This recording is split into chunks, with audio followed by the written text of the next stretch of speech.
all of you who has come here and actually managed to spend some precious time with me and for the fact that I come from the eastern part of the world and I come from Darjeeling, a very small town in India. And one of the main reasons that I'm here also comes from the whole aspect of me trying to find my own identity and my own understanding of who I am. And though Rebecca has given my introduction, I just want to quickly tell you why my journey as a storyteller. I call myself an octopus because I keep doing so many things, but environment as being one of the main head of a lot of things that I do. And initially, I when I was working in advertising firm in Delhi for a very long time, I had this whole idea of I didn't know what I wanted to do with my life. And for me, the my surname was just a name that I had for my certificates. But it began with the hydro dams movement that was there in Sikkim, especially in North Sikkim, where all these big dams were actually creating a lot of hindrance, especially for indigenous community that I come from, which is the Lepchas. And for the first time, I came to know that there is a holy land for us. There is something where when we die, our spirit goes back to the mountain Khanchendzonga through the river. And that particular idea of whole we passing on and afterlife was very fascinating for me as an urban indigenous girl. I think that's something which is totally not mentioned or talked about, but the fact that I grew up and I was in a college and living in a city, I think that particular idea kind of really fascinated me to know about who I am and what am I about. And I think I met these indigenous friends, brothers, sisters who came from the remote villages of Zongu, which is in North Sikkim, and that is my journey. How I came to know about a lot of folklore which has got to do with the nature. But I think having worked and traveling around in India, I finally managed to leave my advertising job and go back to my hometown. And although the whole idea of going to hometown was to get a job, a government job, but I didn't really do that. And I think something which my family still complain about it. But I actually went back to remote villages and I started documenting stories from the elders, the our shamans. And I think the language that they spoke was so different than the language we speak. There was so much of heart and soul to even addressing the river or the mountain. I think I can resonate with the people from Canada because I was supposed to come last year. Unfortunately, it didn't happen. I'm so happy to be here. And just I've been resonating a lot with your communities of late because of what you have been doing. So anyway, so to cut the journey short, I started documenting the stories, but in 2015, I got an opportunity to make a film on River Teesta, and I think that is where the journey of my connection with the river began. Because although we talk about river, we always have a certain point to talk about, but river as a connecting factor is something which we have not mentioned or talk. Don't talk about the transboundary aspect of river, where the continents and the countries are connected through the transboundary aspect. And I think I got this huge inspiration to follow the River Teesta because of this Teesta, I have managed to pass the country from India to Bangladesh, connected with same people who rivers the same river, same who kind of respects the river in the same way like we do, but somehow we've been divided as countries and continents. So yeah, I mean that is how I felt. I actually tell the River Teesta story to small children, and also tell them like rivers are we are always connected, and we need to ask ourselves which rivers we come from. And I think not which countries, because I think these rivers are the one which makes the land, and once we respect the rivers, we can actually flourish the land. So this is what I have, a small introduction, and I will be presenting the story of River Teesta. One of the main reason why I kind of narrate this River Teesta story is because we as Lepcha communities are marginalized in our own towns and in our own states, and our language is one of the endangered language according to UNESCO, data. And as we are speaking in English, we have become there's a large number of lecture boys and girls who do not know their own language, including me. Second is our conversion into Christianity, which has made us not we though we are nature worshippers, so we have our three things. just like the clan. The clan has the mountain peak, we have the cave, and we have the lake. So when we die, our spirit goes through this river Tista to these mountain peaks, which is a peak of Khanchendzonga. And each peak has a clan name which we come from. So, for example, if I'm Namchumo, then Namchumo has a peak, and in that peak there is a cave, and out there is a lake, a sacred lake. So also, like, I think because of these dams that was happening in North Sikkim, a lot of these peaks, a lot of these caves are disappearing, so that's where our community in North Sikkim is fighting against the big dam, which they are proposing, the state is proposing, and it will not only hinder our community but also the biodiversity and the Khanchendzonga National Park, which is one of the most, I think, it comes under one of the very rich biodiverse, biosphere. I think it is called hotspot, yeah, global hotspot. So this is what it is. Just to cut the small story short, but this the story that I tell is coming with the whole belief that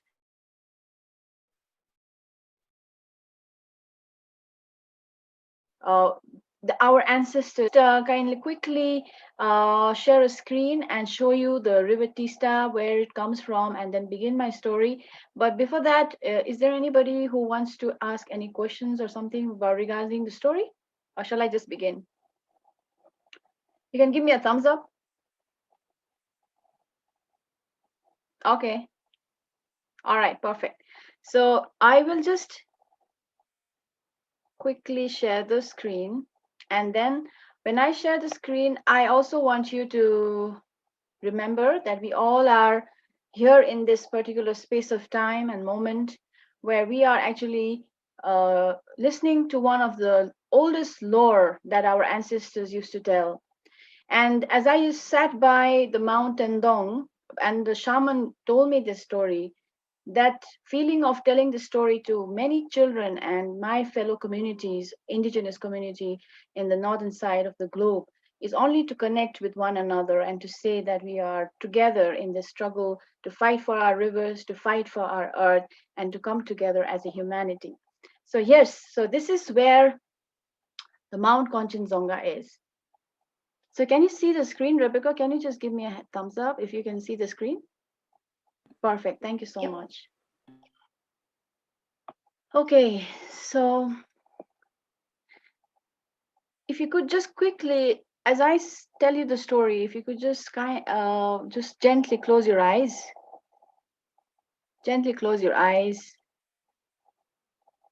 and just be aware of the environment around you, and just the feeling of being there at that space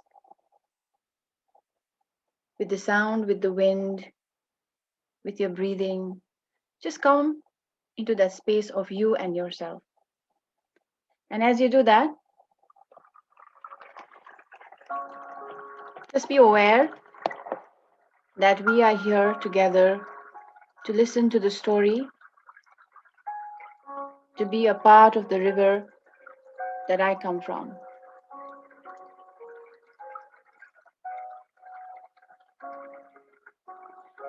And I slowly want you to just breathe in, feel the blood inside your body like the river entering inside you, and just breathe out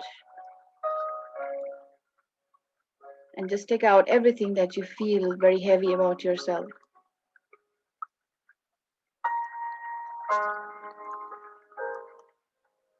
And as you do that,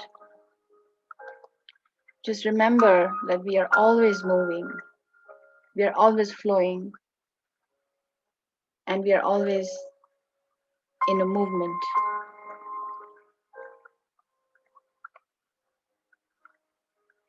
And I seek permission from my ancestors. I seek permission from the mountains that I come from. I seek permission from the river that I come from to tell this sacred story of river Tisatha to my fellow friends and to my fellow sisters and brothers.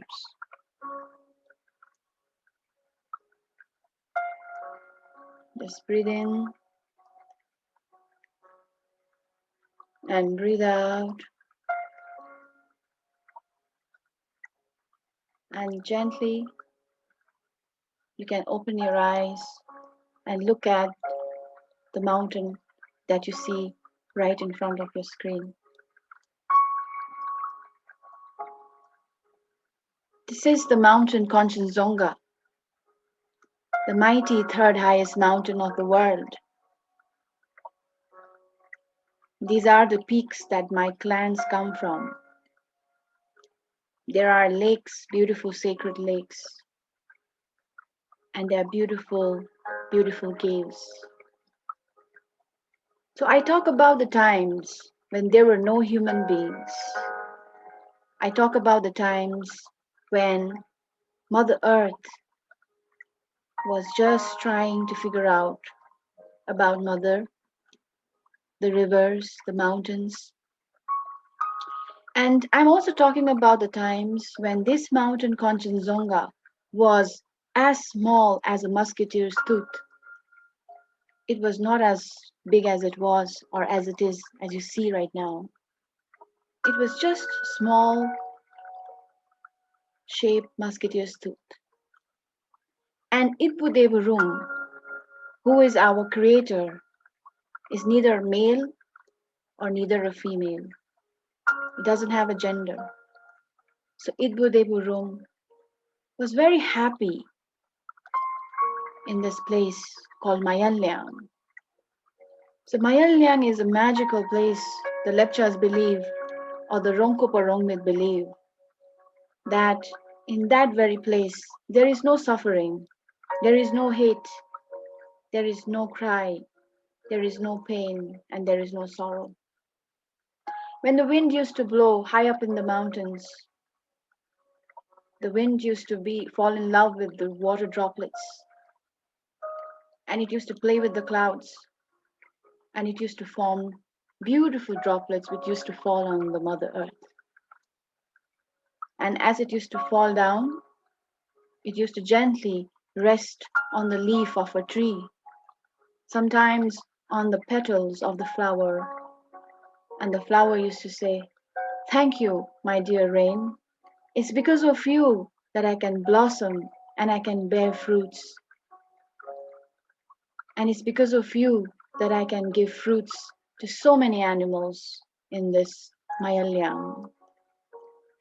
And as the flower used to bear its fruit, the fruit used to fall down on the brown earth.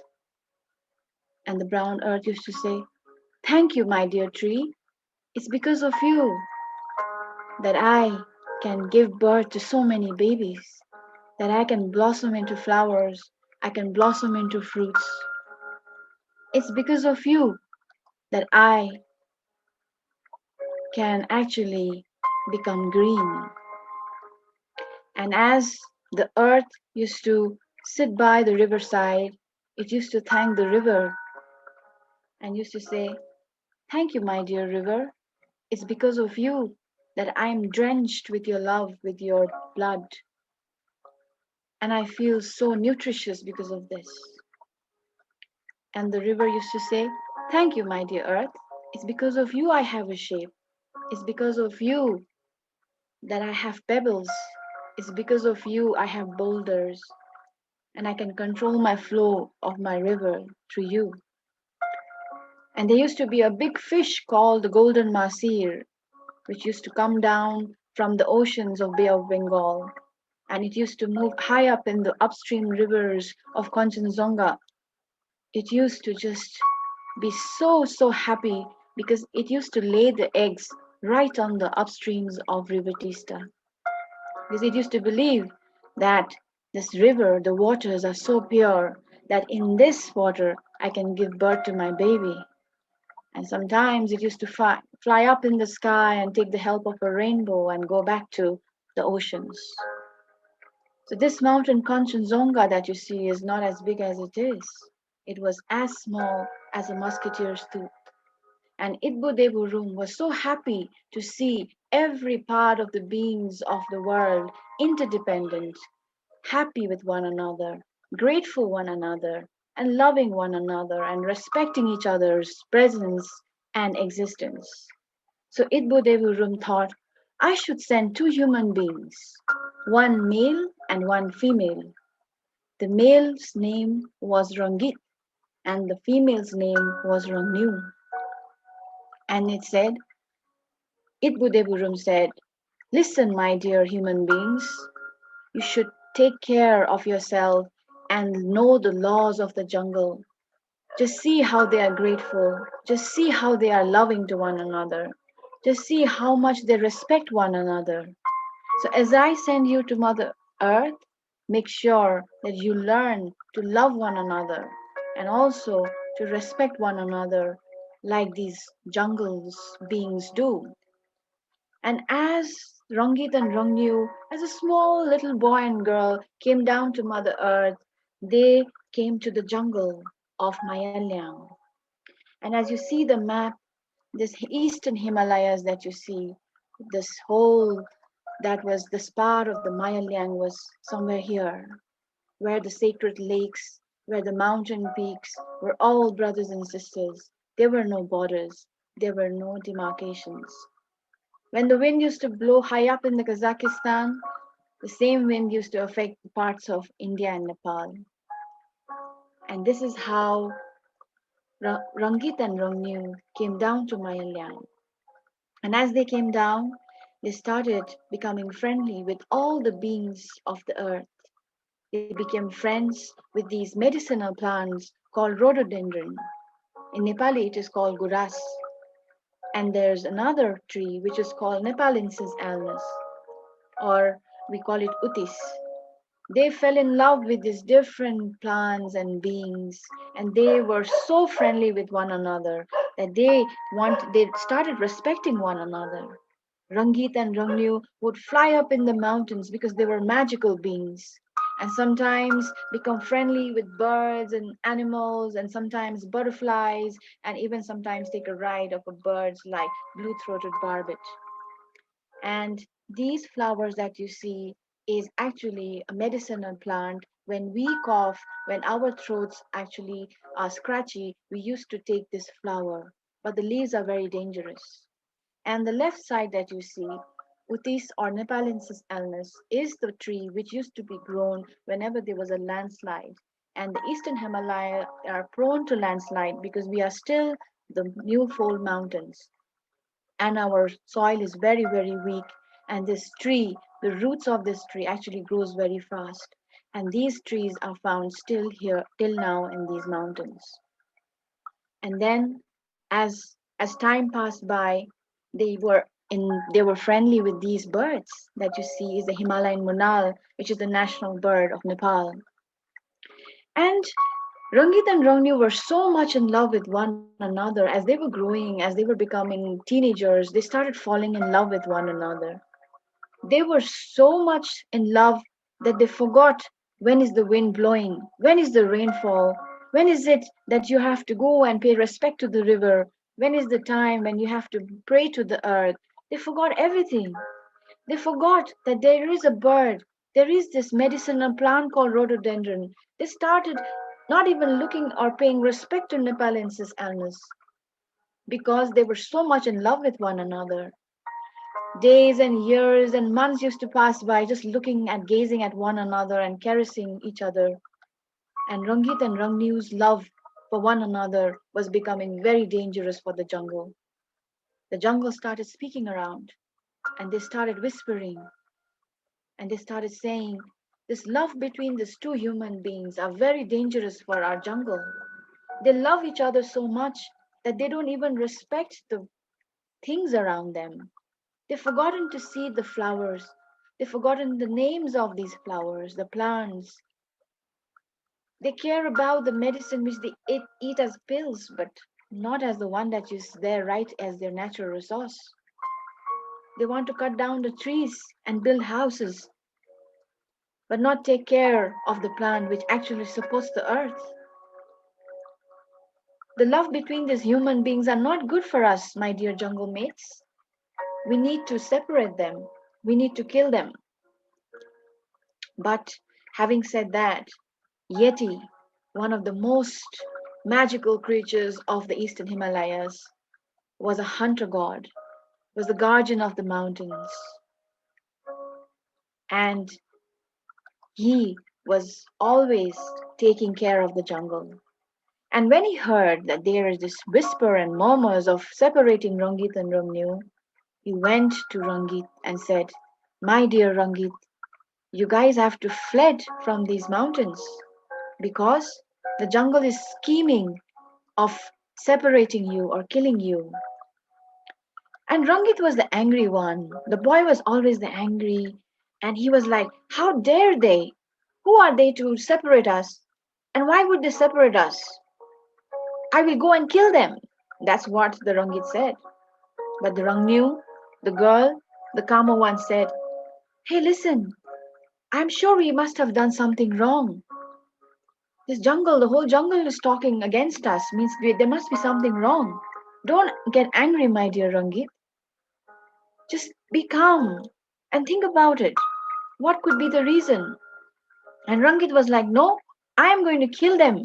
How dare they actually think of killing us?" And that is the time when Rangnu said, "Please don't do that. Please don't do that. Because we cannot kill the jungle. The jungle is far superior than us. We might think that we are hurting the jungle, but the jungle will kill us. Please remember how small we are as human beings."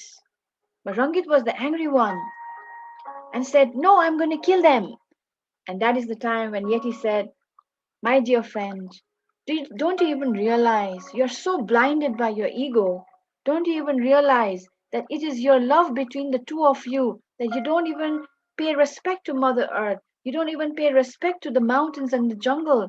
Don't you realize that you only love between the just the two of you? You just stop loving nature. So you have to flee because the jungle will kill you." Having said that, Rangnu started crying so badly, and Rangnu was like, "Oh my God, what am I supposed to do? Where are we going to go?" And Rangit was like, "The man. Don't worry, my dear girl. I am here. I am a man. I will protect you. Don't worry." And Rangnu was like, "How will you protect us?"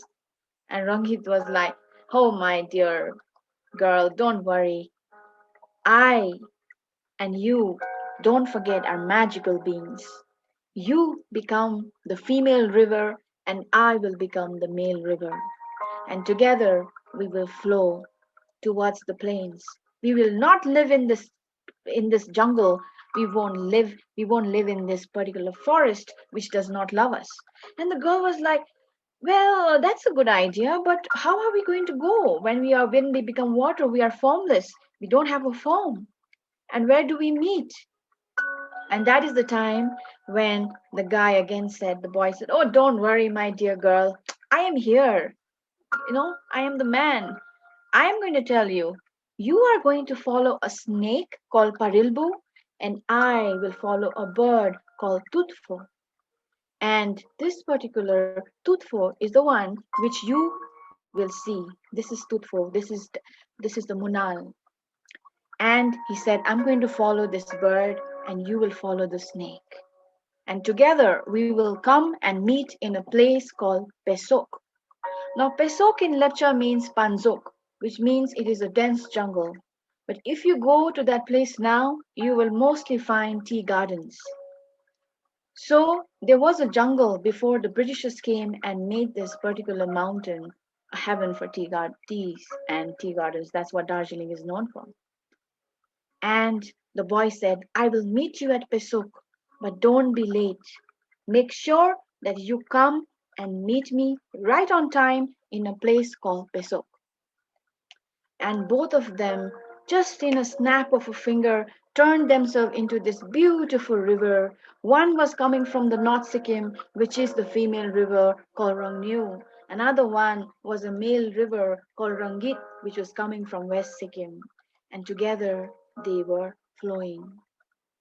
But as the legend has it, in this particular place, when they were traveling, they actually they were actually coming to this mountain, and it so happened that when they reached a confluence, In that confluence, it was the girl who came earlier, and the girl was the one who was waiting for the guy. As soon as the guy reached, the boy, the male reached, the first thing he said was, he shouted, Tisatha, Tisatha, which means, when did you arrive? And when he was so angry that a girl, a small, tiny, whiny girl, the one who was always crying, that girl came before a male, before a boy, his ego was hurt very badly. He was like, how come a girl came before me? How come, like, you are the weaker one? You are the one who is always weak. How dare you come before me? And when did you arrive? Tisatha! That is the time when the guy shouted at the girl. And the girl was just wanting to tell him, listen, listen. But the boy did not even listen. The boy did not even wait for the girl to even utter a sound. And he said, you are a cheater. You are a characterless woman.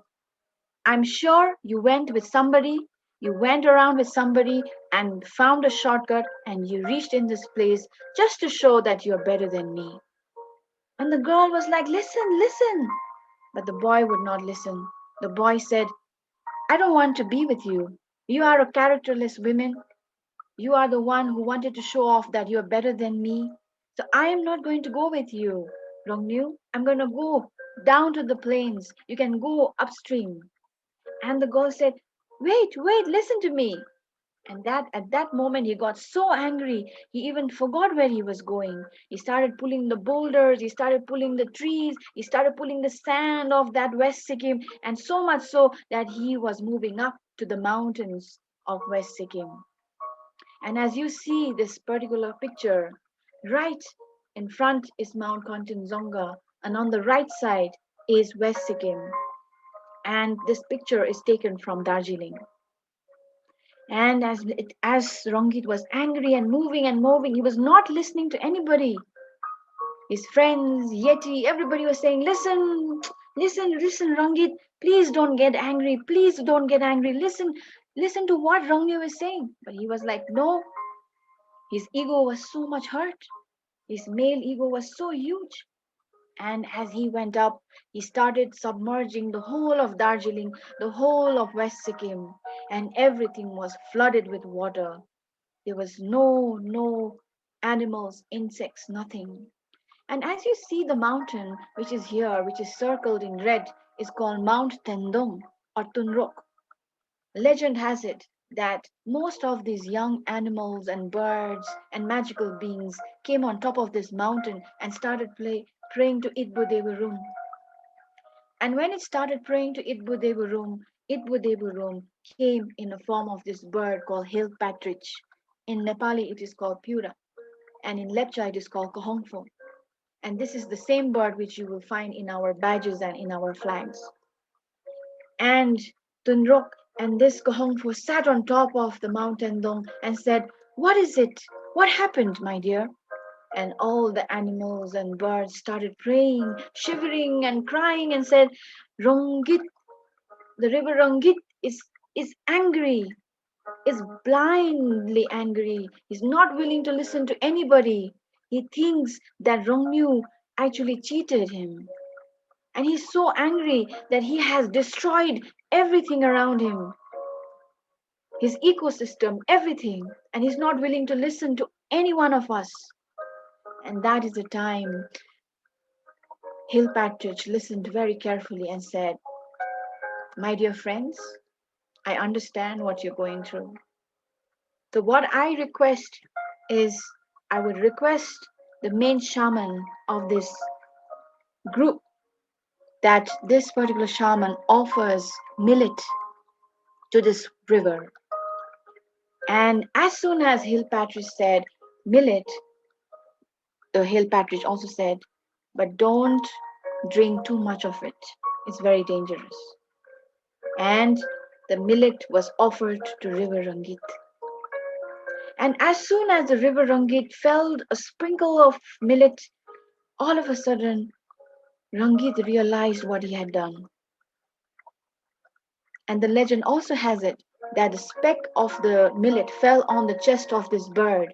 And one of the reasons why this bird has this white dot is the dot of the millet falling on the chest. And if you rub the chest of this bird, you will find a pungent smell of millet. And this bird flew away. And Rangit was standing there, looking at the destruction that he had done to his ecosystem, looking at the destruction of killing his own birds, his trees, his friends, insects, everybody.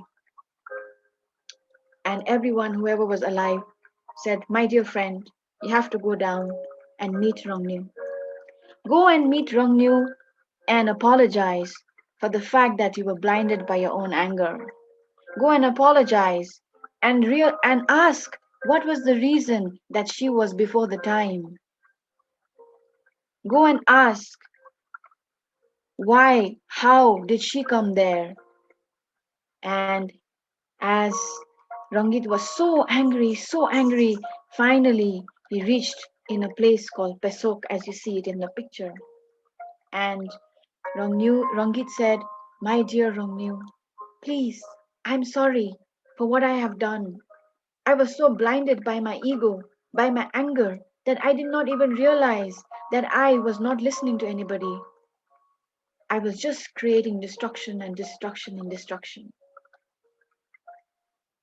The one that you see here is River Rangit, and the one that you see here is River Rangnu, and this is Mountain Khanchendzonga. And Rongnu listened to that Rangit for a very long time and smiled and said, "My dear Rangit, only and if only you would have listened to what I had to say. I'm sorry to say you were blinded by your ego, that you did not even listen. You did not even spare a breath to listen to me. Because I was a girl, you found so easy for me to put allegation and to accuse me that I went with somebody else. But my dear Rangit, it was not me who was earlier. It was you who was late. I had come right on time as you had proposed, because I had followed a snake. The snake was floating in the water. It did not waver here and there. I just reached. But you were flying with Munal, such a beautiful bird. The Munal was so flirtatious. Sometimes it would sit on one branch, sometimes on the other, sometimes in the other, and then you lost time with that bird. So much so that you forgot that you had to meet me. And when you reached in this confluence, you were very surprised to find me there. But you had become so friendly with your friend, new friend, that you stopped trusting me. You accused me of my character. But my dear Rangit, both of us are no more these lonely Rangit and Rongnu. We both have become River Teesta, and together we provide water to the downstream, to Bangladesh, and we meet Brahmaputra. So I cannot afford to fight with you and go back. I was waiting for you because we have now become water and now we have become River Teesta. So, just to make sure that I pay homage to your ego, I will always make one round here. So, if you go to this confluence, you'll find this river and you'll find a small island, and the river actually takes a round and then again meets the confluence of this Tista. And Rangnu was very quiet and the silent one, and I and said, "But my dear Rangit, I will always remind you of the anger that you have and the destruction that you had created. So you will always be the dirty one, and I will be the blue and the green one. Until now, if you go to this confluence, you will find Rangit to be little muddy and grey. And in this area, you will find a lot of landslides which occur even to this date. And the one that you see, which is the smaller one, actually is always blue and green.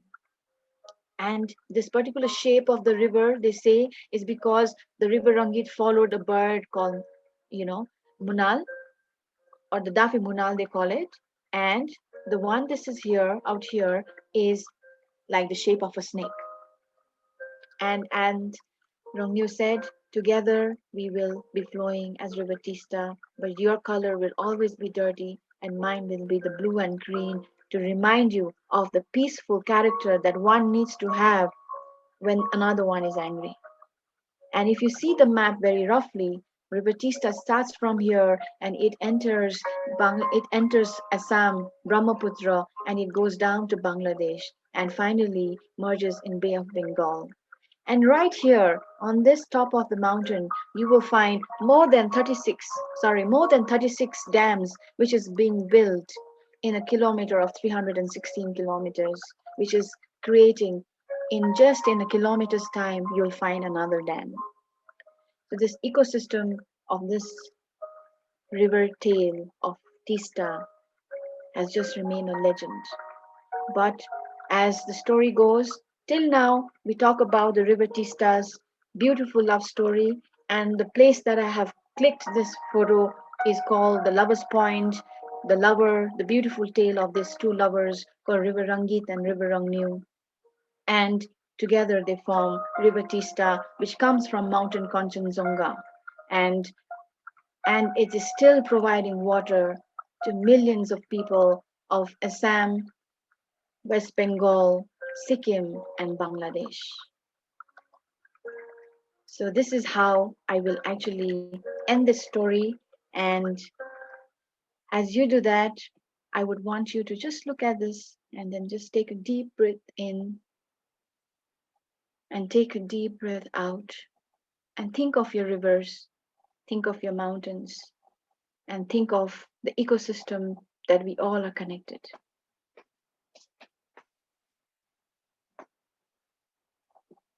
And if you have any, uh, I can give you some time. It's quite a intense story, actually.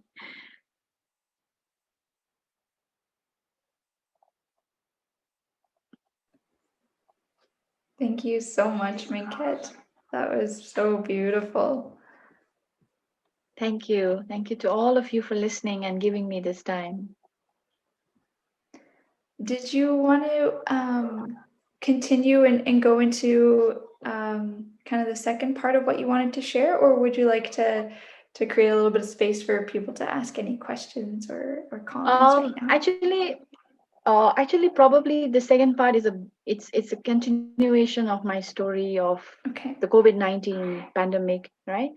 So this story is so beautiful, not because it's folklore, but it resonates with us till now as human beings, you know. And I resonate so much because every time I tell this story to children, to the adults, I see them interpreting the story in their own ways. I see sometimes the husbands changing their faces, sometimes the children looking at the river and just feeling bad about it. And I think this river story is a symbolism of us as human characters, be it the jealousy, or be it the ego, or be it the anger, or be it even trying to be somebody else. But having been a storyteller for almost now 3 or 4 years, and I have sacrificed a lot in terms of my career, in terms of me being trying to spend some time with my family, and it has been a very very difficult journey, and sometimes very difficult to just sustain. But this river story actually is very beautiful. Sorry, okay, I forgot that my video was off. Sorry. Yeah, so this river story is beautiful because I feel it encourages me and it inspires me to connect with people's rivers because they have forgotten their rivers. And it really helped me connect with children, especially during the times when our education system does not cater to small rivers. So if I open a textbook, I will talk about the Red Sea or the Caspian Sea or probably River Ganga, which is one of the main rivers of India. But I come from River Tista, but we don't see much of that. And when I was showing my film and when I was telling the story, I found many of the children finding it very difficult to connect with the whole even idea of being a river. And during COVID-19 pandemic, which started last year, and I was in Nepal, and I was really, really in a way happy that the mother nature is kind of recovering, but our elders were passing away.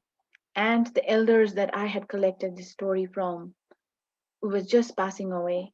And I had collected this story from very old man. His name was Sonam Lepcha. He was one of the finest cultural custodian of our community, and he used to travel in a bag with a hand woven bag and had all these musical instruments made out of a bamboo, made out of like a horn of an animal, and he used to make animal music and sounds of butterflies and everything so beautiful about him. But he passed away last year. And I think that created a lot of urgency for me, not just to tell a story, but to create many of us, whatever we are doing. And COVID-19 pandemic also allowed us, the young college going kids, to go back to their villages. And because we had to come in a lockdown and no social, interaction. So many of the college students went back, and I felt this was a very perfect opportunity for us to meet, let the elders meet the young ones, and the younger ones meet the elders. Because most of our young ones are migrating away from the villages. They want to get a better education and they want to earn money. But deep down inside, my whole idea was, what is the education for when we cannot even safeguard our own ecosystem? What is the education if we do not know the local rivers and that where is the water coming in our houses? What is the education for where I know I can wear good clothes but I can't weave my own garments of my own community? So this this kind of distancing of education further urged me to figure out that we need to do something, not only to kind of start telling stories and becoming storytellers, but we as indigenous communities have gone through a lot, from the history of colonization, from the history of being told that you're indigenous, from the history of being said that you cannot speak in English, and for the fact that I cannot even express myself properly in the language which is known as English, or for that matter, Hindi. I think this is somewhere which made me realize that we need love, we need self love among our youth. Our youth has gone through a lot of identical crisis where we can express ourselves as a name and as a person that we are, but we cannot go beyond that. What are we about? And whoever knows it, it's so full of the fact that I am from this tribe. But if we really go deep down inside ourselves, there is hollow. We know that we are from this community, but there is hollowness, there's a pride, there's a false pride, there's a vanity. So this kind of crisis made me realize that we need to find an area or arena to kind of have self-love, to love ourselves of who we are, what we are, to acknowledge ourselves. And unless and until we don't have local icons, local aspirations, local people making that statement, we will always find that aspirations outside our community, outside our country, and which has happened in a globalized environment. And second part of it is, as we talk about that, we also need to realize that we, as indigenous community, do not speak as expression all the time. Our expression does not come in terms of public speaking. Sometimes it does not even come in writing. It's the song we sing, it's the dance we dance, it's the food we cook, and it's the clothes we wear that makes us who we are. And we express it that way. The intersectionality of indigenous communities expression has not been coming as a mainstream expression. We have always had to divert or maneuver our expressions in the mainstream expression of read, even academia for that matter. Our papers are accepted if we write well, but my knowledge might be greater than the writing that I do, but I will not be accepted. And that's where we always become marginalized. So last year, inspired by this whole chaos and whole voidness of not being able to get a platform to speak about this, finally with British Council, British Council and Living Waters Museum, I got an opportunity to actually connect with 30 indigenous girls from all across northeast of India, including Darjeeling. And in that particular workshop, I created a module where the module was, it began with self-love, self-reflect. Sometimes more than defining us, we just need to look inside us to who we are. and we see so many things, it's like sometimes we need to acknowledge our shortcomings also. And I think theater and flow workshop is what we did, where we used the medium of theater. And it was very interesting because we had never met anybody, and through this WhatsApp we created journey. And I had a wonderful facilitator called Arundhati. She created this three journey where we were creating a dialogue between the river inside us and the river outside us, and beautiful creations came out. And we use the medium of clicking photographs, because photograph is quite an accessible thing nowadays. And if there is an accessibility, then that accessibility can be used as a documentation and archiving for our own ecosystem and lands that we come from, where it does not come to the main papers or the main media. So these particular 30 indigenous girls were coming from different parts of the biodiversity that we come from, right from the mountain rivers to the plains to even in the marshy land. And what important thing that it did to this particular workshop was they learned about one another. The mountains came to know about the rivers downstream. The downstream came to know about the rivers upstream, and through the girls. So this particular, I think, the self-love, this workshop created a huge pathos and a lot of questions that they had inside us. Some of them cried during the workshops. They sent me messages saying that this is such an emotional workshop that I am coming to. I never got an opportunity for that. So most of our indigenous youth are going through that crisis and are also looking for that space of love. And half of our children, half of our youth are into drug addiction because they are looking for that space to kind of find that holiness or sacredness that we all have in our blood. So that is one thing that we started with. And the second one was Dr. Ripandi Lepcha. She's an assistant professor, and she started talking about folk narrative. Sometimes our elders become very, very, very protective of the folklore that we have to say. We have to say it in a certain way. It is in a certain ways. So there's something so much so that our youngsters feel scared to tell the story. But stories and folk narratives come in form of human beings in oral stories. And as one human being, we can't even figure out what am I in the morning and how is my mood in the evening. Stories change that ways, and we have to accept that. But of course we have to keep the essence of the story. But the way we tell the story, we need to find the courage, because the stories needs to come out of the womb of our this cocoon that we have of our indigenousness. So that is what she talked about, folk narrative, why folk narrative changes, but it has to keep the essence. So I think the girls actually got the whole idea of the fact that they can also do it, because somehow the folk narratives have always been not unreachable, so that kind of thing. So it kind of got them together. And also, just to specify, there were these 30 indigenous girls. So we specifically chose girls from 14 to 21, sorry, 24, because all these girls, I mean, of course, like it's their choice, but most of them will have an offspring. And if women, as a mother of the future, do not have the whole idea of understanding ancestral stories, the children that they bear will be losing out. So that was the main thing that was given to them. Like, these are the stories that you need to tell your children. Because I think our elders always had this beauty of telling the stories to their grandchildren.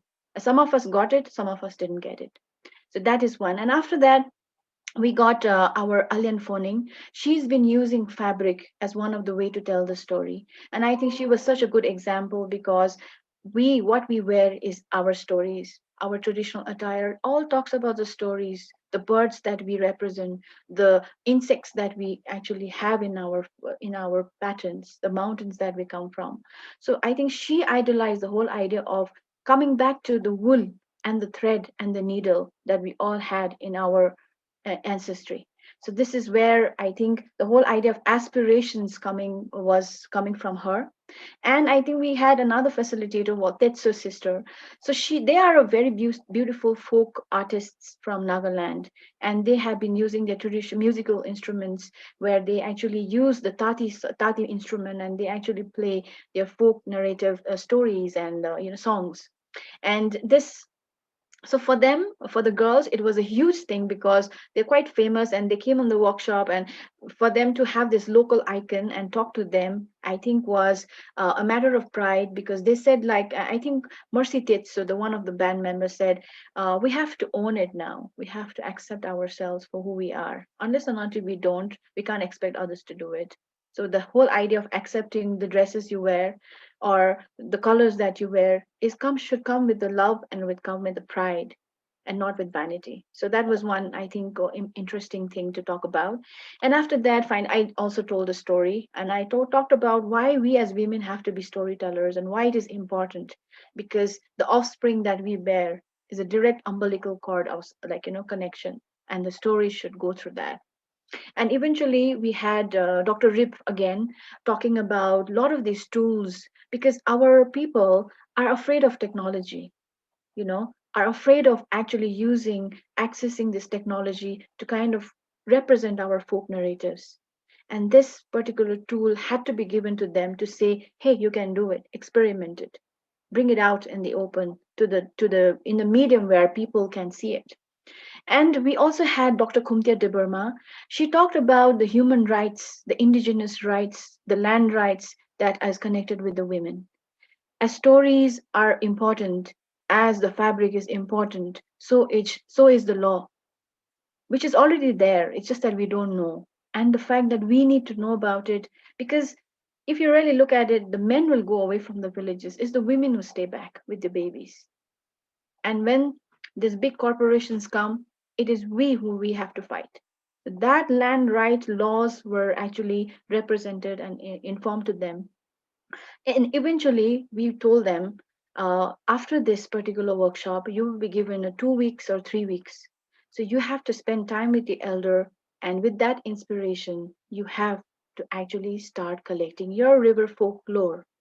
And don't be afraid to express in a certain way. Express in the way that you feel comfortable, because as women, we are always told that women should express in a certain way, should talk in a certain way, should walk in a certain way. But in this workshop, they were told, understand and identify your expression and own it and express it. And that is where this particular artwork was, like, we had this workshop, and we created a very exhaustive report, because this was the first time I got a platform to talk about not the subject, but the subject telling the story of ourselves. It was like we are not we were not being looked at, but we were looking at ourselves and telling others, this is who we are. So now I'm just quickly going to share this particular website that I actually we created. This is an exhibition. It is called the Living Waters Museum, and we got a platform. And if you see it, this is called Re-Meeting the Roots. And this whole exhibition is based on, we received almost around 330 artworks. And out of that, we got 34 selected. But because all these girls were from such marginalized communities, my heart did not go out. And we made a very exhaustive report showing the journey of each girl and what they had said. So I'm just going to quickly take you through this exhibition to show you that what I had actually done. So Rebecca has quickly shared the link also. And now this is, like I had mentioned, when a fetus is conceived inside a womb of a mother, a child is born in the cradle of water. Water flows through the umbilical cord to provide nutrition to a child. So how can a mother not be connected with water? How can a woman not be connected to a river? Stories of rivers and women, of the intertwining of love, conflict, sorrow, and laughter, have been told and retold by our elders. But our elders are dying, and so are the stories of our waters. So these stories that you see has been told by our ancestors who coexisted with Mother Earth in harmony. And women have been the custodians of this knowledge. Let's not forget that. And this set of stories from the Northeast actually was like all these tributaries forming one river. So this was, I will take you through now. So this is basically, this is where the source of River Teesta is. And we were, the whole name of this particular workshop or exhibition is called Visualizing Water Heritage Through Storytelling in Northeast India. and reviving the whole idea of folklore by empowering young girls through the lost art of storytelling. And since it was my project, so obviously the river was there. Sorry, so the river was there, and so I we just talked about COVID pandemic had many, we lost many elders, and then we felt like it is time to collect the stories when the time is right, and also to accept our expression in many ways, be it in form of art or a craft or even song or a dance. So 30 young girls from eastern rivers of India came together, and there were so many beautiful artworks that was created, but we divided these artworks into four themes. One was, first, we need to connect with the river within. Unless and until we don't realize there is a river inside us, we cannot talk about the river outside. The second one was about the crafted expression, where craft was a very important part. We should not forget. The clothes we wear, the dresses that was worn by our elders had a craft, and had that craft, each thread, each stool, each spool had a story. Another one was the new age media, where visual arts and animation was very important part. And oral verbal storytelling through songs, through food, anything was very important part. So I think this is where we had categorized, and finally where all the facilitators also expressed, so we gave the term flowing together. So connecting with the river within, I will quickly show. So we talked about a lot of river inside us. So this girl called Lal Thanmue, she was from Mizoram, and she had not stayed in a village ever. So what she did was, during the lockdown, she went back and she started exploring her village. And then she started connecting with her roots. And that's how she started clicking photos and started sharing what she was feeling inside. And you will see she has written very intimately because she is a writer herself. Another one is she was Zhu. We call her Vuvung, and during the workshop, she got this whole tool called the art tool, and her, trying to make what she is about as a water girl. Like she talked about cloud, she talked about unity, sharing, ancient stories. So this is what she saw in the snapshot. Here you see a video of a girl who came from North Sikkim, where the dams they are protesting, and she started seeking her own connection with her river Rongyong, because that's one of the tributary of River Teesta. So that's a beautiful photo story that she has. And this girl was from Brahmaputra, and she's just a 15-year-old girl. So she remembered the time when she visited that river, and she started drawing and remembering that river. And this is what I think through her we came to know that she is from the plains. This is a beautiful one. Dengmir Engtipi, she actually made a waterfall out of paper crepes and wool. And she said, in my place, there's a lot of waterfall. And through this workshop, we came to know, okay, so she comes from Karbi, that means it's known for waterfall. And then there is this girl from Jasmine. So she made a water of River Tista flowing down towards the Darjeeling or West Bengal side. And she said, this is let us help river find its identity rather than hinder its flow. So in a way, she was talking about the dams too. And you find another girl from North Sikkim wearing her traditional dress with all this mixed media of plastic wrappers thrown in the river.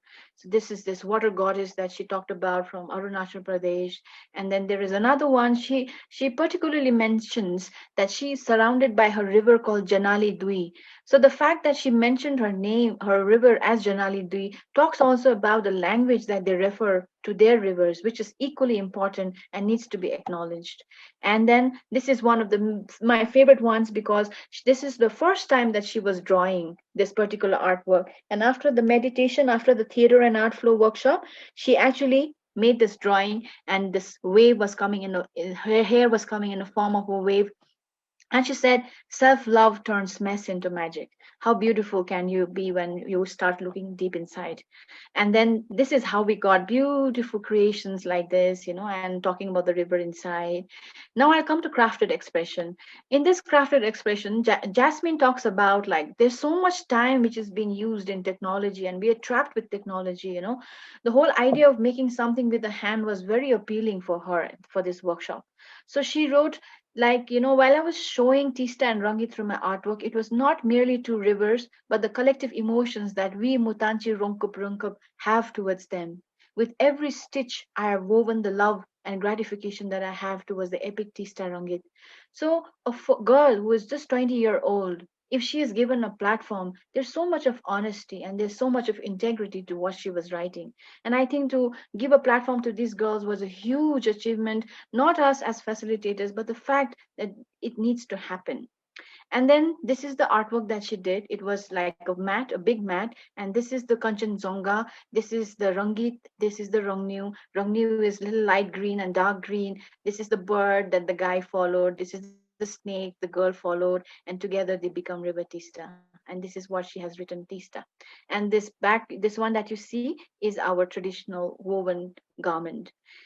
Now coming back to, even like for many of us, we have this global idea of indigenous. So uh, Lendi Yami from Arunachal Pradesh always believes in dream catchers, and she feels like dreams are such an important way to connect with the ancestors. And she represented River through this dream catcher, and this is very beautiful. Sima Sanliu actually had a beautiful dream catcher made, and with her own woven thing, and how you can watch it later. The blue becomes dark because of all the dirty wastages that we have on the river. Now after that, this one is basically uh, this one is the Lal Thanmay, who was not in the village, who has lived in a city for a very long time.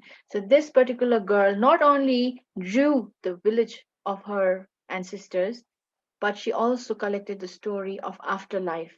For her, it was a very personal journey, because to know about afterlife means you're actually also talking about something which does not talk in the religion that you follow. So, this afterlife, when she was collecting, she came to know so much about her ancestors and her grandfather and grandmother. So, this is something which I would allow you guys to look through it, because each and every story is so powerful. And this one that you see, I mean, all these girls narrated it themselves. So this one, she collected a story from her mother's tribe, the Wancho, which is from Arunachal Pradesh, and it talks about how water and fish first came to the world.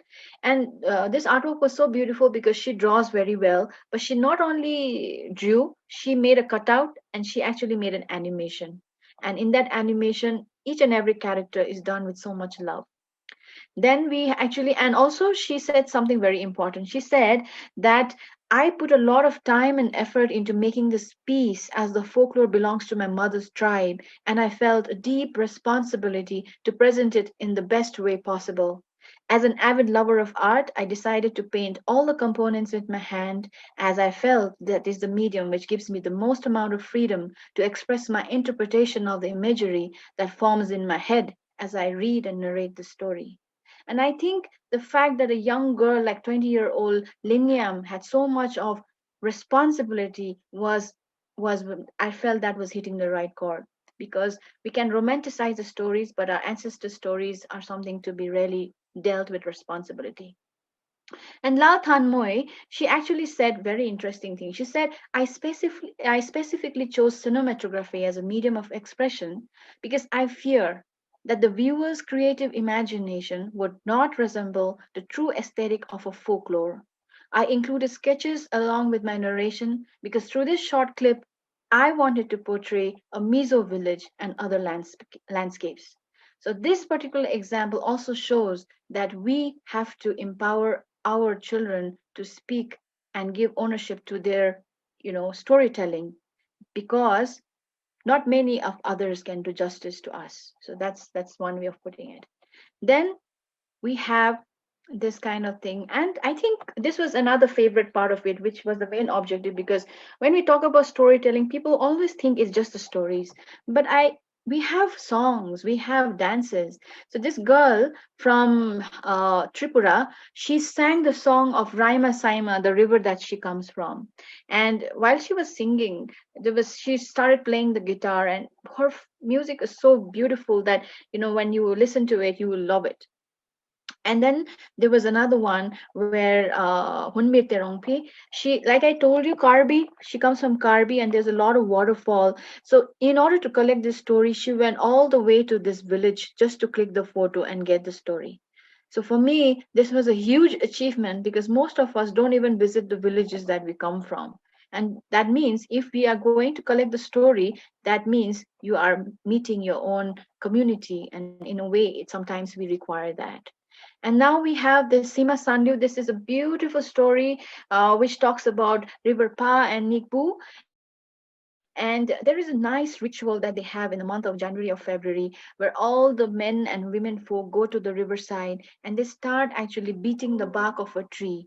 And they make sure that no one is fishing during that time. And that is the time of spawning when the fish is laying eggs at that point of time. And it is almost like a celebration when they are actually like literally beating the tree trunk in that water. It almost becomes a food for that fish. So you can have a look at that while she has sent the exhibition link. This is Cholamo. What I like about her is she has actually told the story of River Tista in Rong Ring, which is the Lepcha language. And she says that it is very necessary to narrate the story of our ancestors in our own language, because that also means that we are keeping the essence of the story. A great inspiration for me indeed, because it's people like her, it's inspirational girls like her who can take the whole idea and essence of storytelling in the language which is almost vanishing. That is the lecture language. And this one, Iksha Limbu, I think she was so, I mean, we really, because sometimes connections were so bad. We were all coming from terrains which did not have good internet connection. And she had a very nice ritual the Limbu community have with the water. And they go to the confluence of rivers to have this particular ceremony. So she has written the name as well as the ceremony of the water. And this one, Denmit Lepcha, she actually comes from North Sikkim, and most of the narratives actually we kind of forget that we also sometimes the narrative also overpowers, you see. So she, what I liked about her is she actually went to the village and documented the story of a spring. Now this spring is a hot spring, and I've been there. It's a medicinal hot spring, and it actually cures ailments, wounds and all in the skin. And she went to the place with her father and she collected the story of this hot spring which is medicinal. And you will find a video of that. And yeah, so this is another one where a pregnant woman actually goes through a ritual of going to the water side and doing that ritual. So the pregnant women's relationship with water. So this is another indigenous community. Here you see Denmir, Kat, who is actually, yeah. sorry to interrupt you. We just have to wrap up in the next 7 or so minutes. Oh yes, yes. So So I just I'm wanted just to give gonna you a take it on. heads up. Yeah. Perfect. Thank you. Yeah. So these are some things that you see where you'll find different people have their artwork there, and you'll find this different, as facilitators also, I pictured myself like a whirlpool and talking about the form of river Tista taking and all that. So these different artworks were also done by the facilitators, because we didn't want to have a teacher and a student. We wanted to have as friends and sisters. So that kind of relationships. So you see, this is a artwork of Alien Phoning, which she has drawn a water dragon from the Lepcha folklore, and which she used to hear from her grandmother and her late father. And this is a women shaman who actually prays during the time of funeral festival, and women shaman becomes very important. And this is, if you really go here, this one is the exhaustive report of why the storytelling happened, why in Northeast, and why the journey of the girls were important to talk about. So it's in the form of a book, and if you want to get a detail of this documentation report, you can read it like a book. So this is what we have here, and I think it's taking time to load, so I'll not put it here. So yeah, this is the closing part, and all these girls that you see in the picture are all these 30 indigenous girls in their traditional dress, representing themselves and their stories.